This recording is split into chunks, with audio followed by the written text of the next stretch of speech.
الحمد لله رب المشرقين ورب المغربين والصلاة والسلام على جد الحسن والحسين أما بعد فأعوذ بالله من الشيطان الرجيم بسم الله الرحمن الرحيم قل إن كان آباؤكم وأبناؤكم وإخوانكم وأزواجكم وعشيرتكم وأموال اقترفتموها وتجارة تخشون كسادها ومساكن ترضونها أحب إليكم من الله ورسوله آمنت بالله صدق الله خالقنا العظيم وصدق رسوله النبي الكريم ونحن على ذلك لمن الشاهدين والشاکرین والحمد للہ رب العالمین۔ انتہائی محبت، عقیدت، پیار، خلوص کے ساتھ درود پاک کی تلاوت فرما لیجئے۔ اللہم صلی علی محمد وعلی آل محمد۔ درود پاک آتا ہے ماشاءاللہ سب لوگ؟ میں نے کہا انتہائی محبت، عقیدت کے ساتھ، پیار کے ساتھ۔ اب آپ کے پیار کا اندازہ ہو رہا ہے، امتحان ہے۔ اللہم صلی علی محمد وعلی آل محمد کما صلیت علی ابراہیم وعلی آل ابراہیم انک حمید مجید۔ اللہم بارک علی محمد وعلی آل محمد کما بارکت علی ابراہیم وعلی آل ابراہیم انک حمید مجید۔ اللہم صلی علی روض محمد، اللہم صلی علی جسد محمد، اللہم صلی علی ابناء محمد، اللہم صلی علی بنات محمد، اللہم صلی علی اہل بیت محمد، اللہم صلی علی اصحاب محمد۔ جزا اللہ عنا سیدنا و مولانا محمد ما هو اہلہ صلی اللہ علیہ وآلہ وصحبہ وبارک وسلم تسلیما کثیرا کثیرا کثیرا۔ زندگی زمین کے سینے پہ رہ گئی، زندگی زمین کے سینے پہ رہ گئی، جنت کنیز بن کے مدینے میں رہ گئی۔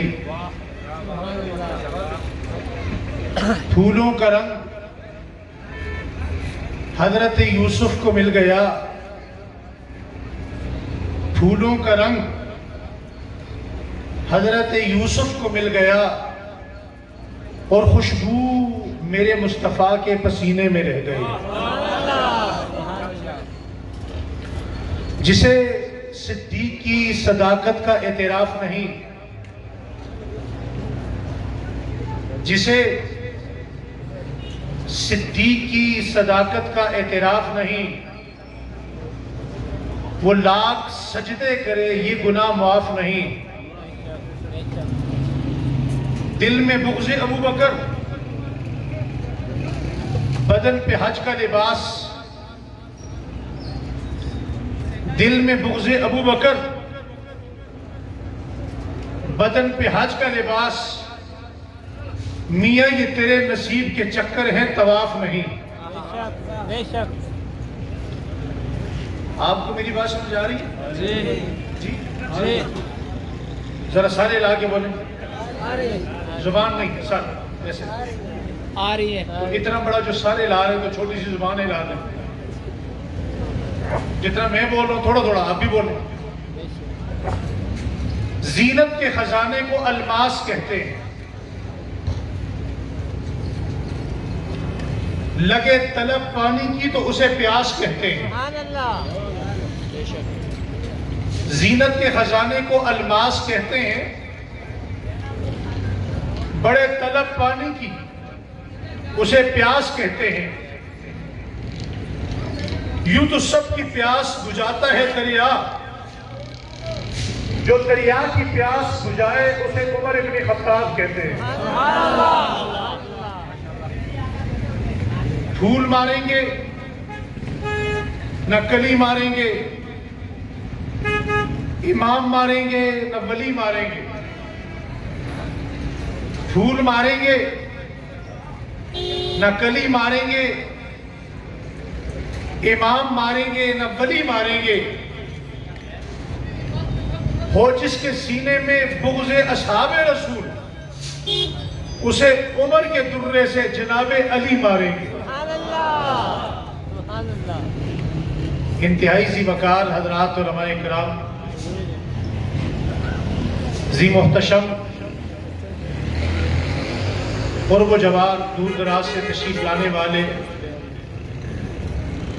اصحاب رسول کے دیوانوں، پروانوں، متوالوں، دوستوں، بزرگوں، بھائیوں، میں آج کی اس سالانہ عظیم الشان تحفظ ختم نبوت، دفاع صحابہ و اہل بیت کے نام سے معنون کانفرنس میں شرکت کر کے کئی اعتبار سے خوشی اور مسرت محسوس کر رہا ہوں۔ برادر مکرم، خطیب نقطہ، خطیب اصحاب رسول، وکیل صحابہ اکرام و اہل بیت اعظام، ہمارے علاقے کا مایہ ناز نام، سیاسی، مذہبی، سماجی شخصیت حضرت مولانا عبید الرحمن صاحب حیدری دامت برکاتہم العالیہ نے حکم دیا اور سعادت سمجھ کر میں آپ کے پاس پہنچا۔ میں خوشی اس لیے بھی محسوس کر رہا ہوں کہ یہ میرا علاقہ ہے۔ میں خوشی اس لیے بھی محسوس کر رہا ہوں کہ جس کے نام سے یہ کانفرنس آج بیعت کے طور پہ منائی جا رہی ہے، شہید ناموس صحابہ، وکیل ناموس صحابہ، بھائی طواب شاہ صاحب رحمت اللہ علیہ، وہ ہمارا یار ہے۔ میں خوشی اس لیے بھی محسوس کر رہا ہوں کہ یہ میرا علاقہ ہے اور میں اپنے علاقے میں صحابہ اکرام کے ترانے دیکھ رہا ہوں۔ میں بالکل بھی قطع نظر بلا مبالغہ رائی کی یہ بات کہہ رہا ہوں کہ میں یہاں تقریر کی غرض سے آیا ہی نہیں، اور نہ ہی میں جلسے، جلوس یا کانفرنس کے میدان کا آدمی ہوں۔ میرا میدان کچھ اور ہے، میری فیلڈ کچھ اور ہے، میں کہیں اور بیٹھتا ہوں۔ یہاں جتنے بھی خطیب آتے ہیں، مجھ سے پہلے ہمارے نوجوان، فاضل نوجوان نے بڑے اچھے انداز میں معافی ضمیر کا اظہار کیا۔ آنے والے سبھی دوست کیا کہتے ہیں آپ کو مخاطب کرتے ہوئے؟ بزرگوں، دوستوں، بھائیوں، کیا کہتے ہیں؟ بزرگوں، دوستوں، بھائیوں، تھوڑا بولے بولے۔ بزرگوں، دوستوں، بھائیوں، اور زور سے بولو۔ تھوڑی سی زبان اعلان ہے، تھوڑی سی، تاکہ آپ کو پتہ چلے کہ آپ بیٹھے میں یہی ہیں، آپ خود یہاں نہیں ہیں۔ بڑی اچھی گفتگو ہو رہی ہے مگر آپ خود یہاں نہیں ہیں۔ جو خطیب آتا ہے وہ کہتے ہیں بزرگوں، دوستوں، بھائیوں، ہم جس میدان کے لوگ ہیں، ہم کبھی کبھی یہ موقع ملتا ہے کہ ہم اپنے پروگرام میں جاتے ہیں، خوشی مسرت محسوس کرتے ہیں، کہتے ہیں دوستوں، بزرگوں، بھائیوں۔ ہم جہاں بیٹھتے ہیں نہ وہاں کوئی دوست ہوتا ہے، نہ بزرگ ہوتا ہے، نہ بھائی ہوتا ہے، نہ اپنا ہوتا ہے، نہ اپنی ہوتی ہے، وہاں کوئی نہیں ہوتا۔ سبحان اللہ۔ تو اس لیے میں تقریری انداز سے ہٹ کر کچھ نکات پر تھوڑی سی نظریاتی بات آپ سے کرنا چاہتا ہوں۔ ساتھ دیں گے انشاءاللہ؟ انشاءاللہ، دو سے کہہ دیں انشاءاللہ، یہ اعلانیہ انشاءاللہ، انشاءاللہ، کہ وہ نہیں بولے، جن کو اللہ نے زبان دی ہے اور نعمت سمجھتے ہیں وہ بولیں۔ ساتھ دیں گے؟ پیچھے والے بھی انشاءاللہ۔ ماشاءاللہ۔ اب آپ کی آواز آئی، بس اتنی آواز آپ کی آنی چاہیے۔ میں نکات کے انداز میں آپ کو صحابہ اکرام پر چند گزارشات آپ کے گوش گزار کر کے، نماز کا وقت ہے، نماز کا وقفہ ہوگا، چند باتیں کرنا چاہتا ہوں۔ خوش قسمتی سے نبیوں کو ایک نماز کی یہ فضیلت حاصل ہے کہ انہوں نے وہ نماز حضور کے پیچھے پڑھی۔ سبحان اللہ۔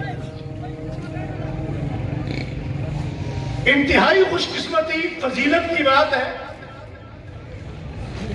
کہ نبیوں نے معراج کی رات نماز کس کے پیچھے پڑھی؟ نبی علیہ السلام۔ ایسے ہم بات نہیں کریں گے بابا، آپ بولے گا تو ہمارا بولے گا، ورنہ ہم بات نہیں کریں گے۔ ایک نماز اللہ نے اپنا فضل فرمایا کہ سارے نبیوں کو، رسولوں کو، پیغمبروں کو مسجد اقصی میں جمع کیا اور حضور نے نماز پڑھائی، سبحان اللہ، اور نبیوں نے حضور کی امامت میں، قیادت میں، سیادت میں ایک نماز پڑھی۔ مورخین لکھتے، علامہ علوسی لکھتے کہ کسی نبی کے دل میں یہ خیال نہیں آیا کہ آج تو سارے نبی موجود ہیں، نماز مجھے پڑھانی چاہیے۔ جہاں حضور موجود ہوں، ذرا دل پہ ہاتھ رکھیے، کوئی سوچ سکتا ہے کہ نماز کوئی اور پڑھائے؟ زور سے زور سے، ساتھ ساتھ عقیدے کی بات بھی ہونی چاہیے۔ مولانا عبید الرحمان صاحب نے، مولانا عارف صاحب نے، ان حضرات نے اتنی محنت کی، کوشش کی، خرچہ کیا، یہ سارے پیسے لگے ہوئے، یہ پیسوں پہ آیا، یہ پیسوں پہ آیا، یہ کرسیاں، یہ ساؤنڈ، یہ اشتہار، یہ بینر، یہ پبلک سٹی ساری پیسوں پہ آئی ہے۔ جو مہمان آئیں گے انہیں بھی یہ کرایہ دیں گے۔ تو اتنے خرچے کے بعد کوئی بات تو عقیدے کی سمجھ آنی چاہیے نا۔ سارے نبی موجود ہیں، مگر کسی کے دل میں جب حضور کو دیکھا تو یہ محسوس نہیں کیا کہ آج سارے موجود ہیں، نماز میں پڑھاؤں۔ کیوں بھائی؟ ٹھیک کہہ رہا ہوں؟ دور سے تصدیق کریں نا، بولیں نا۔ ہاں جی، یہ ہاتھوں کو چھوڑ دیں ایسے، نہ آپ کے گھٹنوں کو کوئی لے کے بھاگ رہے ہیں، نہ ہاتھوں کو کوئی لے کے بھاگ رہے ہیں۔ یہ آپ جائیں گے شام کو چیک کرنا، آپ کے ساتھ ہی ہوں۔ علامہ علوسی دوسرے مقام پر لکھتے ہیں کہ جیسے نبیوں کی موجودگی میں، حضور کی موجودگی میں کسی نبی نے یہ نہیں سوچا، اس کے دل میں خیال تک بھی نہیں آیا کہ نبی موجود ہیں، نماز ہم پڑھائیں، اسی طرح جماعت صحابہ میں جب تک ابو بکر دنیا میں رہے کسی ایک صحابی نے بھی یہ نہیں سوچا کہ مصلی پہ ہم آ جائیں۔ اور عجیب بات کی والو، حضرت معراج کی رات نماز کے لیے اذان دی گئی۔ کیا دی گئی؟ اذان دی گئی۔ دور سے ہر نماز کے لیے اذان دی جاتی ہے۔ ابھی آپ ظہر کی نماز پڑھیں گے، مساجد میں دائیں بائیں اذان کی آواز آ رہی ہے۔ حضور نے جو نماز پڑھائی اس کے لیے بھی اذان دی گئی، اور اذان دی کس نے؟ حضرت جبرائیل علیہ السلام نے۔ کوئی نبی نہیں بولا، تمام نبیوں کی خاموشی اور سکوتی پیغام نے اس پر اجماع قائم کیا کہ ہم میں سارے نبی موجود ہیں، رسول موجود ہیں، پیغمبر موجود ہیں، امتیں رکھنے والے موجود ہیں، کتابوں والے موجود ہیں، صحیفوں والے موجود ہیں، مگر اس اذان پر ہم سب راضی ہیں۔ اس اذان پر جس پہ سارے نبی راضی ہیں، آج کوئی ناراض ہے تو اسے سوچنا چاہیے کہ اسے سارے نبیوں کی ادا اچھی نہیں لگ رہی تو اسے اسلام اور صحابہ اچھے کہاں لگیں گے؟ بات سمجھ آ رہی؟ بھئی جسے نبیوں کی سکوتی اجماع پر فیصلہ پسند نہیں آیا، آج اس کے بارے میں فیصلہ کیا جا سکتا ہے کہ جو تمام نبیوں کے اجماع اور فیصلے پر راضی نہیں ہے وہ آپ سے اور مجھ سے راضی ہو سکتا ہے؟ نہیں ہو سکتا۔ مولانا عبید الرحمان صاحب جتنا مرضی کوئی قربۃ الوسطیٰ چلا جائے راضی ہو جائیں گے؟ جتنا مرضی آپ ان کو علامہ کہیں، آپ ان کو قبلہ کہیں، آپ ان کو کعبہ کہیں، ان کو مدینہ کہیں، مسجد اقصی کہیں، وہ آپ سے کبھی بھی راضی زور سے راضی۔ اور دوسری بات، اذان کی بات ہو گئی۔ اذان اور حضرت عمر میں آپس میں بڑی مناسبت ہے۔ اذان میں اور حضرت عمر میں اذان دی جاتی ہے نماز سے پہلے۔ حضور نے بیت اللہ میں جو سب سے پہلی نماز پڑھی، اذان عمر آئی تو نماز ہوئی۔ اور دوسری بات، اذان ہوتی ہے شیطان بھاگتا ہے۔ کون بھاگتا ہے؟ زور سے زور سے. دنیا میں دو ہی چیزیں میرے رب نے بنائی ہیں. یا اذان بنائی ہے جسے سن کر یہ کالا بھاگتا ہے, یا عمر بنایا ہے جسے دیکھ کر یہ بھاگتا ہے. ایک اور نقطے کی بات آپ کی نظر توجہ ہے. آپ رمضان میں روزہ رکھتے ہیں تو روزہ بند کس وقت کرتے ہیں؟ بولے نا, علماء بھی بیٹھے ہیں. کس وقت بند کرتے ہیں؟ اذان کا وقت ہوتا ہے, کیا کہتے ہیں؟ روزہ. وہ دیوبند بولو, جس وقت اذان کا وقت ہوتا ہے تو روزے دو ہیں. ایک روزہ یہ ہے جو آپ کی اس اذان پہ بند ہو رہا ہے, ایک روزہ مدینہ میں ہے جو عمر کے جانے پہ بند ہو رہا ہے.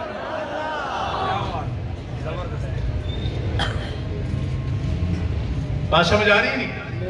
اور بات عمر کی آگئی تو ایک جملہ کہتا جاؤں, چونکہ حضرت عمر کی توہین ہوئی, پتلا بنایا گیا, آپ کے تو لب نہیں ہلتے, ہاتھ نہیں کھلتے, وہ پتلا بنا کر جوتے مار کر آگ لگا رہا ہے.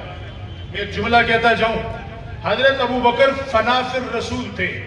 جو حضور کے دل میں ہوتا تھا وہ ابو بکر صدیق کی زبان پہ ہوتا تھا. تو اسے کہتے ہیں سبحان اللہ. جن کو سمجھ آئیے وہ بولے, جن کو نہیں نہ بولے. حضرت ابو بکر صدیق فنا فی الرسول تھے کہ جو حضور کے دل میں ہوتا, قلب اثر میں ہوتا, وہ ابو بکر کی زبان پر ہوتا. اور مولانا عارف صاحب یہ جملہ آپ کی نظر, عمر فنا فی اللہ تھے. عمر فنا, حضرت عمر زمین پہ بیٹھ کے ارادہ کرتے, اللہ آسمان سے قرآن بنا کر عمر کے پاس نازل فرما دیتے. آج آپ میں سے حج پہ کون کون گیا بھائی؟ کوئی حاجی ہے؟ ماشاءاللہ تسی کر رہے ہو حاجی واہ, آپ مسجد ادھر بن رہی ہے اور آپ حج کر کے آ گئے ہیں, ماشاءاللہ. اللہ آپ سب کو مدینے لے جائے. میں ایک جملہ کہنے لگا ہوں, بھولیے گا مت, یہ جملہ ساتھ لے جائیے گا. آج لوگ مدینے جاتے ہیں, واپس آتے ہیں, اس کے گلے میں پھولوں کے ہار ہوتے ہیں. میں کہتا ہوں یار پھولوں کے ہار کیوں ڈال رہے ہو؟ کہتے ہیں جناب یہ مدینہ دیکھ کر آیا ہے. میں کہتا ہوں مجھے اس کا پتہ ہے, مدینہ دیکھے لیکن میں اس کو جانتا ہوں, اس کی دکان میرے ساتھ ہے, میں جانتا ہوں یہ کتنا فراڈی ہے. اس وجہ سے پھول ڈالے جا رہے ہیں, اس وجہ سے ہار پہنائے جا رہے ہیں. کہتے ہیں جی یہ مدینہ دیکھ کر آیا ہے, یہ روزہ دیکھ کر آیا ہے, یہ جالی دیکھ کر آیا ہے. میں نے کہا میں قربان جاؤں ابو بکر تیری عظمت پہ, قربان جاؤں عمر تیرے مقام پہ, تیری عزت پہ, کہ جس نے 1400 سال بعد جالی والے کو نہیں دیکھا, جالی دیکھی ہے. 1400 سال بعد روزے والے کو نہیں دیکھا, روزہ دیکھا ہے. وہ تو پھولوں کے لائق ہے, پتیوں کے لائق ہے. اے ابو بکر عمر تمہاری عصمت کو بکی والے آج کروڑوں سلام پیش کرتے ہیں, جو 1400 سال سے بلا فصل نبی کے ساتھ سوئے ہوئے ہیں. بلا فصل. اور ابو بکر صدیق بھی سوئے ہوئے تو کیسے؟ اچھا مزے کی بات, مولانا ادریس صاحب, لوگ غار میں جانے کی بات کرتے ہیں, غار سے آنے کی بات کوئی نہیں کرتا. میں کہتا ہوں یار کبھی غار سے آنے کی بات بھی کیا کرو نا, کہ جاتے وقت حضور نے یہ کہا, ابو بکر نے یہ کہا. جب غار سے نکلے تو حضور کی آنکھوں میں خوشی کے آنسو تھے. اس بات سے پہلے ایک اور جملہ کہتا جاؤں, سید احمد شاہ بخاری رحمۃ اللہ علیہ نے یہاں عجیب بات لکھی ہے. کہتے ہیں دیکھو, توجہ ہے آپ کی بھائی ادھر میری طرف, کہتے ہیں دیکھو حضور دنیا میں انصاف سکھانے آئے تھے. وہ چھوٹے سے بچے تھے. آپ کی ماں دائی حلیمہ کیا کہتی ہیں؟ دائی حلیمہ کہتی ہیں ایک دن میرے من نے چاہا, دل نے چاہا, طبیعت نے چاہا کہ آج میں دوسرے رضائی بھائی کا دودھ بھی محمد مصطفیٰ کو پلا دوں. ایک بار کوشش کی, حضور نے منہ پھیر لیا. دوسری بار کوشش کی, حضور نے منہ پھیر لیا. تیسری بار کوشش کی, حضور نے منہ پھیر لیا. تو اللہ نے بتایا حلیمہ یہ وہ محمد مصطفیٰ ہے جو انصاف دینے آیا ہے. یہ کسی کا حق کب کھائے گا, کب پیے گا. تو جو بچپن میں دودھ پیتی رضاعت کی حالت میں کسی کا حق نہیں کھاتا, اگی والو ذرا فخر کے طور پہ سر اٹھا کے آنکھوں میں آنکھیں ڈال کر کبھی پوچھا تو کرو نا، جس نے ظالم اور انی دیا اور کھوتی دیا، جس نے کبھی زندگی میں رضاعت کی حالت میں اپنے بھائی کا دودھ نہیں پیا، وہ علی کا حق ابو بکر کو کیسے دے سکتا ہے؟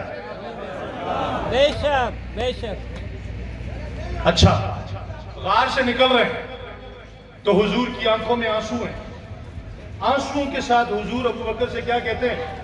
ابو بکر تو نے 3 دن پہرا دیا۔ کتنے دن؟ 3 دن۔ جو سے 3 دن۔ عاشق بولیں، عاشق 3 دن۔ جنونی بولیں، 3 3 دن پہرا دیا ہے۔ ابو بکر تو نے 3 دن دیا ہے، میں قیامت کی صبح تک تجھ پہ پہرا دوں گا۔ سبحان اللہ۔ اور آپ کبھی گئے؟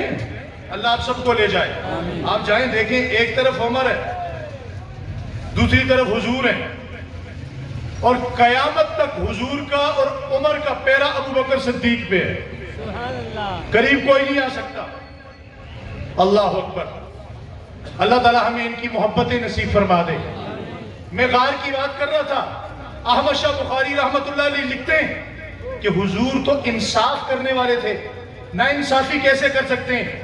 ہمارے خطیب حضرات خطابت کی جولانی میں کہہ جاتے ہیں جی حضور سوئے اور ابو بکر دیکھتے رہ گئے، کہتے ہیں یہ انصاف کی بات نہیں ہے۔ وہ غار ایسا ہے کہ 2 بندے وہاں بیٹھ بھی نہیں سکتے، 2 لیٹ بھی نہیں سکتے، ایک بیٹھے گا ایک لیٹے گا، ایک بیٹھے گا ایک لیٹے گا۔ اللہ آپ سب کو لے جائے، آپ دیکھیں وہاں جا کر۔ تو احمد شاہ بخاری لکھتے ہیں، علامہ تاج الدین سبکی لکھتے ہیں کہ انصاف پہ مبنی بات یہ ہے کہ کبھی گود ابو بکر کی ہے، سر رسالت مآب کا ہے، اور کبھی گود رسول اللہ کی ہے، سر ابو بکر صدیق کا ہے۔ سبحان اللہ۔ آج دنیا میں نماز ایک دن میں 5 وقت فرض ہے۔ کتنی دفعہ؟ زور سے ہاتھ کھڑا کر کے بولیں، پڑھتے نہیں پڑھتے؟ فرض تو بتائیں کتنی ہے؟ رمضان کے روزے سال میں کتنے مہینے کے فرض ہیں؟ زکوٰۃ کتنی مرتبہ فرض ہے؟ حج کتنی مرتبہ زندگی میں فرض ہے؟ 1 دفعہ۔ مگر حضور کی جماعت کا دفاع زندگی پیدائش سے لے کر موت تک روزانہ 1 لمحہ فرض ہے۔ اور میں ان لوگوں کو بتانا چاہتا ہوں جنہوں نے پتلا جلایا، حقیقت میں وہ خود غلاظت کے پتلے ہیں، بے شک۔ حقیقت میں وہ خود گندگی کے پتلے ہیں، وہ عمر کے نام سے جلتے ہیں۔ آج انہیں یہ بات بہت جلد محسوس ہو جائے گی کہ ہم جو ناموس صحابہ بل لائے نا، بل، یہ بل سے تکلیف ہی اسی بات کی ہے کہ یہ بل ان کے گلے کا پھندا بن رہا ہے۔ بے شک۔ تو انہوں نے پتلا جلایا، مقابلے میں آپ کو اور مجھے کیا کرنا چاہیے؟ شریعت بل پاس کرنا۔ بل پاس کرنا ہے۔ بل تو پاس ہو گیا ہے، سینٹ سے پاس ہو گیا ہے، قومی اسمبلی سے پاس ہو گیا ہے، اسلامی نظریاتی کونسل نے پاس کر دیا ہے، قائمہ کمیٹی نے پاس کر دیا ہے۔ ایک صدر صاحب تھے، صدر صاحب وہ ریٹائر ہو گئے، اللہ انہیں ہدایت نصیب کرے۔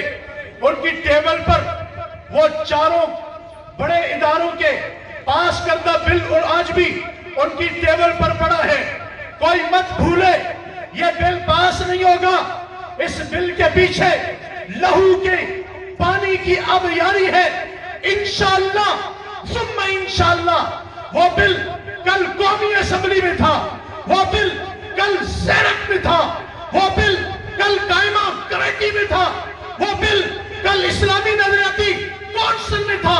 بہت جلد وہ وقت آئے گا کہ وہ بل میرے تھانے میں بھی ہوگا اور سپریم کورٹ میں بھی ہوگا انشاءاللہ۔ بات میں کر رہا تھا کہ انہوں نے تو پتلا جلایا ہے، ہمیں کیا کرنا چاہیے؟ کریں گے انشاءاللہ، زور سے کریں گے انشاءاللہ۔ انہوں نے پتلا جلایا ہے، ہمارے دل میں حضرت عمر کی محبت جتنی پہلے تھی اس کے بعد دگنی ہو گئی ہے۔ اس سے پہلے تو ہم حضرت عمر کو کبھی کبھی یاد کیا کرتے تھے، مگر اب روزانہ یاد کریں گے، روزانہ یاد کریں گے، زور سے روزانہ یاد کریں گے، صبح یاد کریں گے، شام یاد کریں گے، محفل میں یاد کریں گے، مجلس میں یاد کریں گے، چلتے یاد کریں گے، پھرتے یاد کریں گے، سوتے یاد کریں گے، جھوم جھوم کے یاد کریں گے، ہر جگہ بولیں گے، اپنوں کی موجودگی میں بھی بولیں گے، میڈیا پر بھی بولیں گے، مسجد میں بھی بولیں گے، خانقاہ میں بھی بولیں گے، روڈ پہ بھی بولیں گے، مدارس میں بھی بولیں گے، عمر عمر عمر